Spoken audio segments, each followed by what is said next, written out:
As a former Uber driver, I've dealt with a whole bunch of unpleasant characters, from drunken groups of friends on Saturday nights to people who pretend to be handicapped to get free rides. But every so often, you pick up somebody who can just be classified as a straight-up creep. I've picked up a few of these guys, but none quite as bad as a guy named Tom. It was a Friday night in December, one of the coldest nights of the year. I had nothing to do, so I figured I'd do some late-night pickups. This was 2 years ago. I was 18 and had a new Honda Accord. My parents kind of spoiled me a bit. I was a very skinny 18-year-old though. That's why my dad told me to always keep a blade in my car, because you never know what kind of nuts are getting into the car. A guy named Tom popped up a couple miles away by a major shopping area. I responded to his request and started driving in that direction. I pulled up in front of the shopping center, where I saw a group of teenagers hanging out. It looked like trouble. I hoped this Tom guy wasn't part of this group. A bunch of them looked at me in my car as I slowly passed. Eventually, I just hit the gas and went further into the parking lot of the shopping center, wanting to get away from this group. I did 2 laps around the whole parking lot until I finally noticed through my left mirror somebody approaching my car from behind. I rolled down my window and called out, "Tom!" And he called back, "Yes!" I told him to hop in. I had to repeat myself 3 times, and given that all I was saying was hop in very clearly, it made the situation very weird from the start. The 4th time, he finally understood me and walked slowly around the back, getting into the seat right behind me. Usually, the people I pick up would sit diagonally from me, which is what I prefer. When people sat right behind me, it just made me a little paranoid sometimes, especially when the person seemed kind of creepy. This guy was old. He had to be in his upper 40s. "Where to?" I asked him. He told me an address, which I entered into my phone. By his voice, I could tell he was a very heavy smoker. Come to think of it, my car was starting to smell like cigarettes too. The address he gave me was 10 miles away, which was fine since it meant I'd be making more money. I tried making small talk initially, which didn't work out too well. If I asked him a yes or no question, sometimes he'd just mumble, and any other questions led to dry responses. I stopped talking when he completely ignored one of my questions. That was within just 5 miles. There were still 5 to go. By the 6-mile mark, things started getting uneasy in there. I was afraid to look into the rearview mirror because I was so sure that he was staring at me. I took a quick half-second glance and saw I was right. He was, in fact, staring at me. My body forced my foot down heavier on the gas. I wanted this ride to be over sooner. By the 8-mile mark, I started to realize we were in the middle of nowhere. We were on a deserted street with woods on either side and occasional buildings. I was growing suspicious now as to where this address he told me actually was.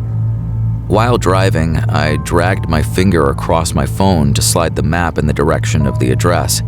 It seemed to lead to a dead-end street with no surrounding streets nearby. I was getting more and more nervous with each passing minute. I shot a glance back up again at the mirror, and he was still watching me. I finally summoned up the courage to ask him if the address he gave me was his house. There was silence for a few moments, and I thought he was once again going to ignore me or possibly didn't hear me. But 5 seconds later, he finally answered, yes. There was less than a mile left in the drive now, still surrounded by nothing but woods with the occasional empty-looking building. I was approaching the dead-end street that the address he gave me resided on, hoping some houses would come into sight. As the street came up, I slowed down so I could get a good look at it, but nothing could be seen. Just pitch blackness. I could only imagine why he wanted me to get out here alone, so far away from anybody or anything. I casually kept driving, pretending like I missed it, hoping he wouldn't notice, but he did instantly. He hopped out of his seat and yelled at me to turn around. Honestly, I felt like my life was on the line, so I apologized and did a quick 3-point turn.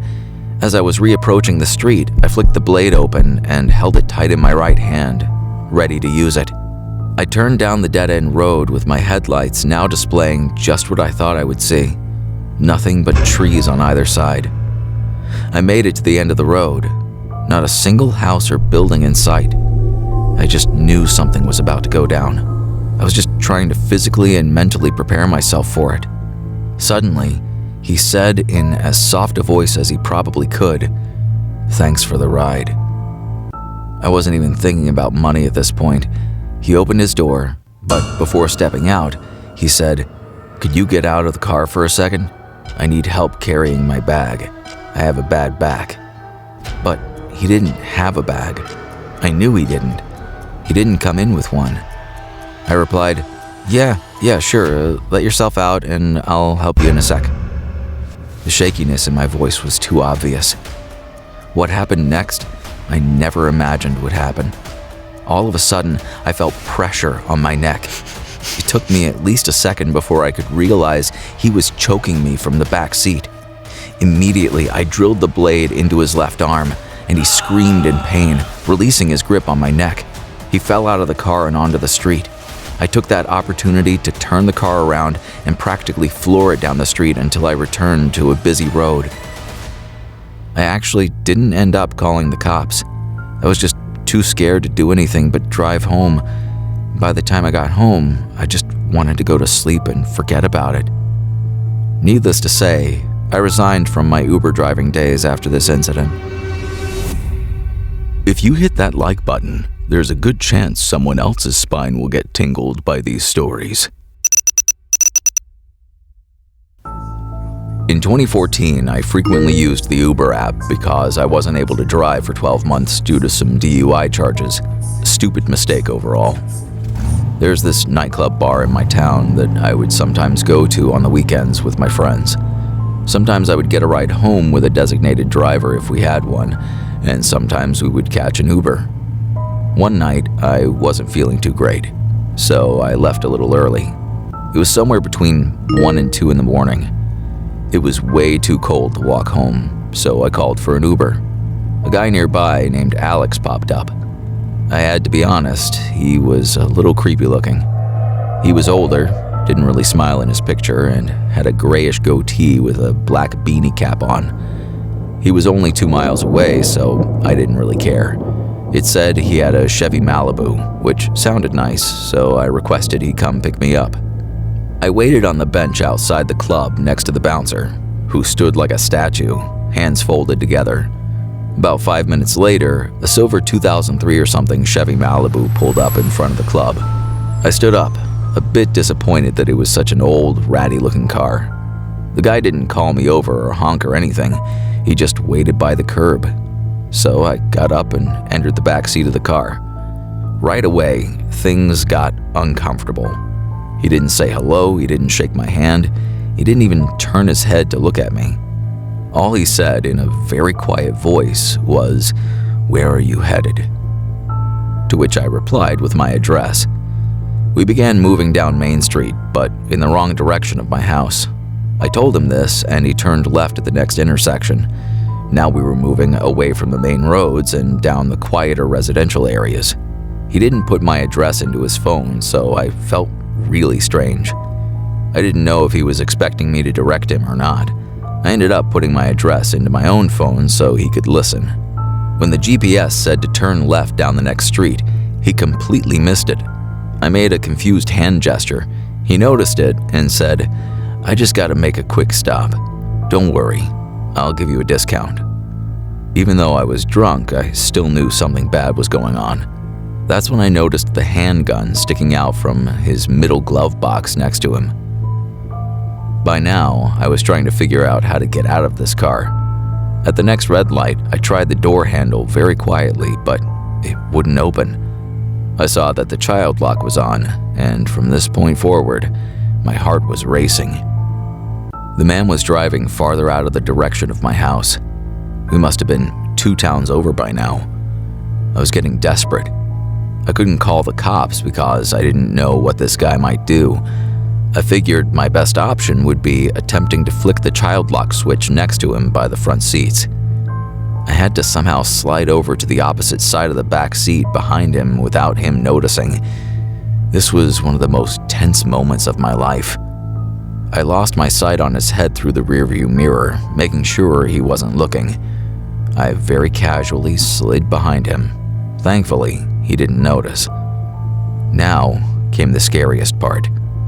I had to reach for the button up front at the next red light before he could do anything.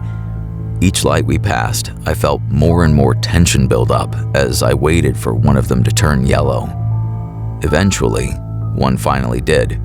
He slowed the car at an intersection that would usually be busy during daylight hours. It was a perfect escape point. The car came to a stop. I knew this light wasn't very long, so I had to be quick. A car was stopped at the opposite side of the intersection, which made me feel a little better. With all my courage, I reached my hand up to the lit-up child lock button. I must have startled him because he jumped 2 inches out from the seat. He screamed at me, and as I feared he would, he went for the gun right next to him. I was able to open the door and flee to the nearby Cadillac Escalade, where I banged on their window asking for help. They drove off, completely avoiding me, but it didn't matter because the man in his Chevy Malibu was already gone down the block. I ran into a nearby grocery store that was open 24 hours, where I called a taxi this time. This was a very sobering experience, because I don't remember being drunk at all in that store or during the taxi ride home.